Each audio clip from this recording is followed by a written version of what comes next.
আমি বিজেপির প্রোগ্রামে কি করে যাব? আমি তো একটা পার্টি করি, আমার তো একটা ইডিওলজি আছে। আমি সব ধর্মকে সম্মান করি, আমি সব বর্ণ সব জাতি সবাইকে সম্মান করি, কিন্তু যেখানে বিজেপি ডাইরেক্টলি ইনভলভ সেখানে আমি যাবো কি করে বলুন তো? যারা বলছে আমরা নেতাজিকে ঘৃণা করি, গান্ধীজিকে মানি না, আমি সেখানে যেতে পারবো না। আমার বাবা মা এই শিক্ষা আমায় দেয়নি, আমার বাংলার মাটি এই শিক্ষা দেয়নি, আমাদের টিচার্সরা এই শিক্ষা দেয়নি। বাংলাকে যারা অপমান আর অসম্মান করে, যারা বাংলা বিরোধী, তাদের সাথে আমি নেই। আমি বিজেপির প্রোগ্রামে কি করে যাব? আমি তো একটা পার্টি করি, আমার তো একটা ইডিওলজি আছে।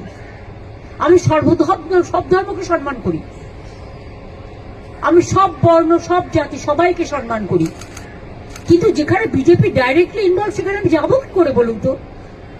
যারা বলছে আমরা নেতাজিকে ঘৃণা করি, গান্ধীজিকে মানি না, আমি সেখানে যেতে পারবো না। আমার বাবা মা এই শিক্ষা আমায় দেয়নি, আমার বাংলার মাটি এই শিক্ষা দেয়নি, আমাদের টিচার্সরা এই শিক্ষা দেয়নি। বাংলাকে যারা অপমান আর অসম্মান করে, যারা বাংলা বিরোধী, তাদের সাথে আমি নেই।